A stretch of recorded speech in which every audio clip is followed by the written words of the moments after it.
Alright, so today we're taking a look back at 2025 in video games. Now, this year kind of initially started out not so great, but when it got toward the end, it got a lot better. And with looking at 2026 as well, I think this may be the beginning of a bit of a resurgence in the video game industry. But before we look at all the big games of 2025, check out my game I released in 2025. What Happens After Midnight, my action survival horror game, is available right now. You're sent to investigate the town of Night Vale and quickly find out interdimensional forces are invading our world. Hop between worlds, meet strange characters, and survive cosmic horrors once you find out what happens after midnight. Also, any feedback is greatly appreciated.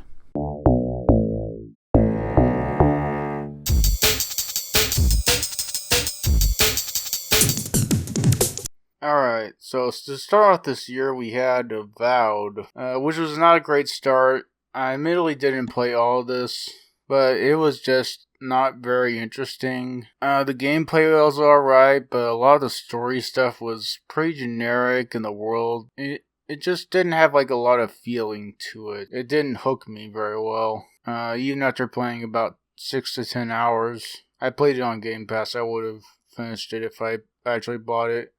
Alright, moving on though, there was a pretty good Game Pass game, Adamfall, which is a pretty good, unique spin on the Fallout Elder Scrolls type of game. The setting's pretty cool. It's like with the 1960s rural England retro futuristic thing. I really like the quest system in this game where, you could find pretty much any piece of the puzzle in any order you wanted to, and then it would lead to other stuff, and it's sort of like this big spider web of quest points. It was very non-linear. That was a pretty good part of it. Overall, a pretty fun game with a good quest system and fun open world. Next we got Oblivion Remaster, which of course Oblivion is a pretty good classic game. And this is pretty much just a fresh coat of paint for it, along with some improvements to the UI and such. I would have liked to play more of this, I just never got around to it. Especially since I didn't play as much Oblivion as I wanted to when I played it. Hopefully I'll get back to it and maybe get a full review out. If you haven't played Oblivion yet, definitely check this out. Next we have Elden Ring Night Reign. Although this game might not be as good as FromSoft's other titles, I am glad that they are experimenting and trying new things. And on the surface, it looks like they're doing what everybody else is doing, but it's really not. It's a pretty unique experience, although I guess it's probably kind of similar to the Elden Ring co-op mob. I haven't played that. It's really fun. Even though this is on the lower end of Souls games, I've had some of my favorite moments in the Souls series in this game, like barely scraping through and killing a boss and having this camaraderie with just random people is really good. And of course it plays really well. It's Elden Ring pretty much. There was also the DLC. I haven't finished it yet, but it's mostly pretty good.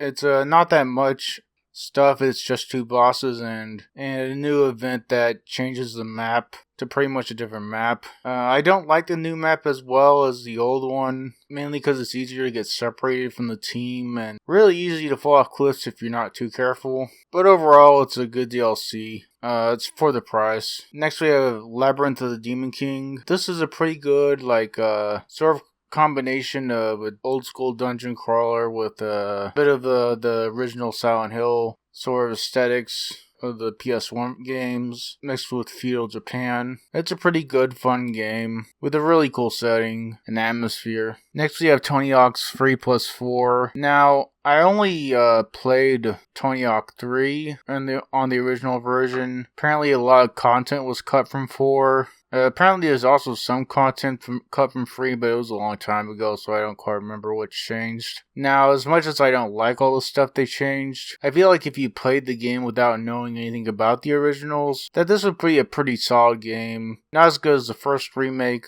but still pretty good. Next we have Wusheng.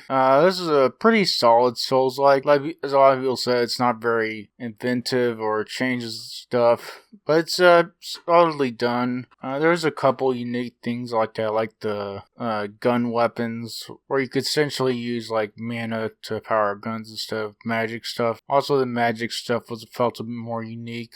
It's a solid game. And next we have Chronos: The New Dawn. A pretty good combination of Silent Hill type of game with a post-apocalyptic future type of stuff, and also some sort of Dead Space vibes. It's a very good-looking game, and it's a pretty interesting story. Definitely the world is very interesting, and it's interesting characters and a pretty compelling story. The gameplay is pretty solid as like the survival horror. Its shooting feels fairly good. That's pretty much it. There was also Silent Hill F, which is a Silent Hill that's diverging quite a lot from the normal stuff. It's a whole new setting. It's a pretty different gameplay. They're sort of making it a Souls-like. It was a fairly decent game, but it really didn't feel like it had much to do with Silent Hill at all. It's not just that they changed the setting. It just in general didn't feel like a Silent Hill type of story. The only thing that really felt Silent Hill-y was pretty much just like the general atmosphere. So I think this game would have been a lot better received if it wasn't called Silent Hill. Because it's overall a fairly good game, it does go downhill a bit at the end, but it's mostly fine. Next we have Battlefield 6. This is definitely good, pretty good classic multiplayer shooter. Battlefield's really going back to its roots. The gameplay is just fun. Everything works the way Battlefield should. Although they're not really innovating that much, they are refining stuff pretty well. And I know a lot of the people more into Battlefield than me didn't like that a lot of the maps are more close quarters focused. That's one of the things I mostly didn't like about Battlefield, was the more long distance focus. Also, people say the campaign's pretty bad. I don't think it's that bad. I mean, it's definitely not great, but it's not like that much worse than the Battlefield campaigns in the past. I don't think the Battlefield campaigns have ever been that good. I mean, last time they didn't even have a campaign. Next we have Ninja Gaiden 4. Speaking of, really classical type of games that just feel really good to play, this really hits the spot. Just like a really good melee combat that feels really fun to play. It's a pretty linear game, and it really just makes it work by having, using different combinations of enemies and just having a combat system that feels really good. It's fun to play through the vast majority of it. Next we have Black Ops 7, which people are saying it's the worst COD ever. I haven't played all of them, but it might be. It's just pretty soulless. It doesn't really work. Obviously, the campaign was pretty bad, and the multiplayer I don't think is really that good either. It just feels very soulless, it's like the worst aspects of all the COD games before it. This is probably the first time that between Battlefield and Call of Duty, one of them's pretty well definitively won. Like other times it would have been arguable, but this year Battlefield took it pretty much no contest. Battlefield 6 is great, Black Ops 7 is pretty bad. There was also Outer Worlds 2. I played it a bit before I canceled Game Pass. It's alright. It's about as good as the first one. So far, I've only played about 6-10 hours. I don't quite remember. It has a decent open world and quest lines and all. It just didn't really hook me like the last one did. You can definitely tell there was a lot more effort put into this than Avowed, though. Yeah, if you like the first one, you'll probably like this one. Next we have Forefront, which was pretty good. It's basically just old school Battlefield in VR, and you can't really go wrong with that. It's a pretty fun game. It's just all that classic Battlefield stuff that people like, but now in VR. Next we have Total Chaos, which is a pretty good action survival horror game. It has some really good atmosphere. The melee and shooting feel pretty good, and it has a pretty classic story. And just overall what you really want from a action horror game. Lastly, we have a sort of DLC, technically standalone, RoboCop Unfinished Business, which the original RoboCop game is pretty good and really feels true to the character and world, and is also fun to play. And this pretty much just continues it. They do have some new things like different playable characters at different points, like Murphy before he becomes RoboCop and all that, and the Ed 209. But overall, it's more the same, but that same is pretty good. So that's about it for 2025. Turned out to be a decent year in the end. So that's about it for that.